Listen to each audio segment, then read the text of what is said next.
എല്ലാവർക്കും വിനീത നമസ്കാരം. ശ്രീമദ് ഭാഗവതം ദശമസ്കന്ധമധ്യായം 11 ശ്ലോകം 46, 47, 48, 49, 50 5 ശ്ലോകങ്ങള് ഇന്ന് നമുക്ക് നോക്കാം. വത്സാസുരനെ നിഗ്രഹിച്ചു ഭഗവാൻ.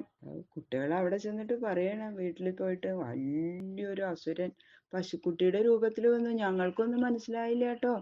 കണ്ണന് അതിനെ എടുത്തിട്ട് മുകളിലിങ്ങനെ കറക്കിയിട്ട് ഒരു മരത്തിന്റെ മുകളിലേക്ക് അങ്ങോട്ട് എറിഞ്ഞു. എന്തൊരു വലിയ അസുരനായിരുന്നു. എങ്ങനെയാ അമ്മ ഈ കണ്ണൻ ഇങ്ങനെ ചെയ്യണത്? ഇത്ര ശക്തി ആ കണ്ണൻ എങ്ങനെ ഉണ്ടാവണേ എന്നൊക്കെ ചോദിച്ചു. നല്ലോണം വെണ്ണയും പാലും ഒക്കെ കഴിച്ചിട്ടാണേ ഇത് അമ്മമാരും പറഞ്ഞു കൊടുക്കുക. അവർക്ക് വലിയ അത്ഭുതമായി. എത്ര അത്ഭുതങ്ങളായി ഇപ്പൊ ഈ കണ്ണൻ ഇങ്ങനെ കാണിക്കണം. അങ്ങനെ പിന്നെയും അവര് കളി തുടരണു.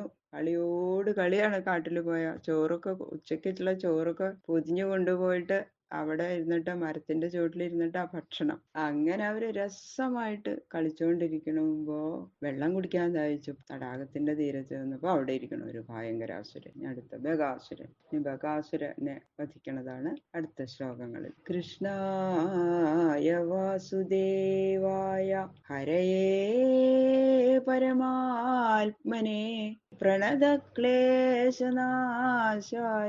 ഗോവിന്ദായ നമോ നമഃ. ഓം നമോ ഭഗവതേ വാസുദേവായ. ഓം നമോ ഭഗവതേ വാസുദേവായ. ഓം നമോ ഭഗവതേ വാസുദേവായ. ശ്ലോകം 46. തൗ വത്സപാലകൗ ഭൂത്വാ സർവലോകൈകപാലകൗ സപ്രാതരാശൗ ഗോവത്സാൻ ചാരയന്തൗ വിചേരതു. സകല ലോകങ്ങളുടെയും രക്ഷകന്മാരാണ് ഈശ്വരന്മാരായിട്ടുള്ള രാമകൃഷ്ണന്മാര്. അവര് ആ പശുക്കുട്ടികളെ പാലിക്കുന്നവരായിട്ട് ഭവിച്ചത് എങ്ങനെ? ഈശ്വരന്മാരായിട്ടുള്ള അവരുടെ അഭക്ത വാത്സല്യം കൊണ്ട് മാത്രാണ് എന്ന് പറയുന്നു.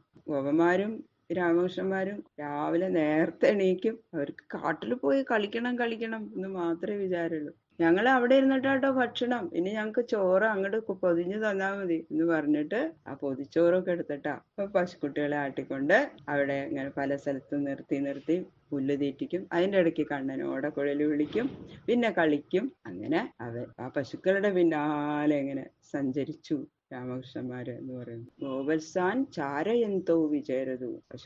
ഗോവത്സൻ എന്ന് പറഞ്ഞാൽ പശുക്കുട്ടികളെ ചാരയന്തോ സഞ്ചരിപ്പിച്ചുകൊണ്ട് വിചേരതു സഞ്ചരിച്ചു. സ്വം വത്സകുലം സർവേ പായയിഷ്യന്തയേ ഗദാ ഗത്വാ ജലാശയാഭ്യാസം പായയിത്വാ പപുർജലം.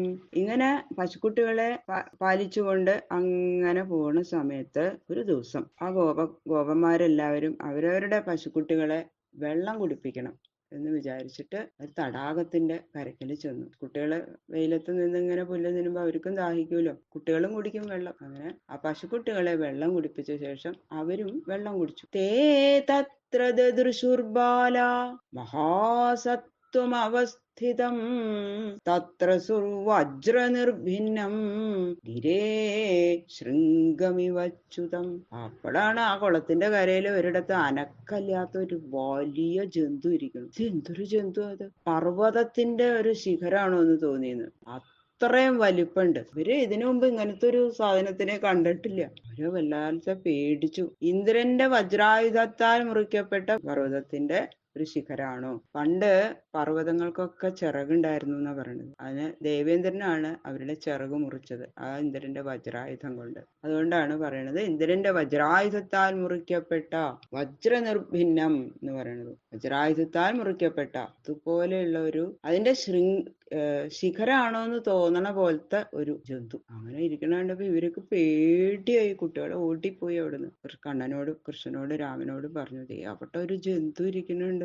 സവൈ ഭഗോ നാമ മഹാൻ അസുരോ ഭഗരൂപധൃക് ആഗത്യ സഹസാ കൃഷ്ണം തീക്ഷ്ണതുണ്ടോഗ്രസൽബലി.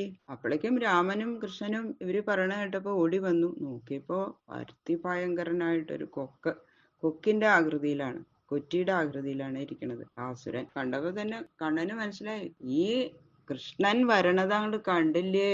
അതിദുഷ്ടനായിട്ടുള്ള ഭയങ്കര ആ അസുരൻ, ആ കൊറ്റിയുടെ രൂപം ധരിച്ച ആ ബകാസുരൻ എന്ന് പേര്. ബകം എന്ന് പറഞ്ഞാൽ കൊക്ക്, ബകാസുരൻ.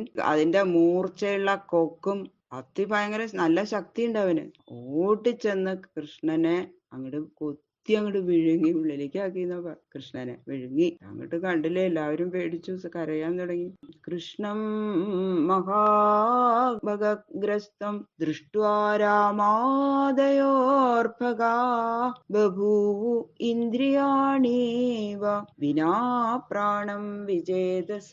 ആ ഭഗവാനെ, കൃഷ്ണനെ ബകം അങ്ങോട്ട് വിഴുങ്ങിയത് കണ്ടപ്പോ രാമനും മുതലായിട്ടുള്ള എല്ലാ കുട്ടികളും അവരെല്ലാവരും ഇനി എന്തിനാ ഇനി ജീവിച്ചിരിക്കണേന്നുള്ള മട്ടില് അവർക്കൊന്നും ചെയ്യാനും പറ്റുന്നില്ല.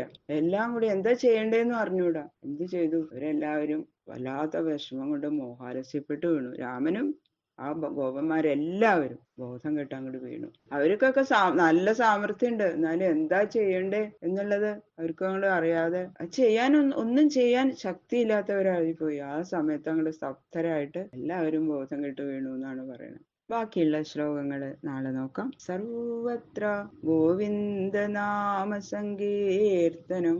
ഗോവിന്ദ ഗോവിന്ദ.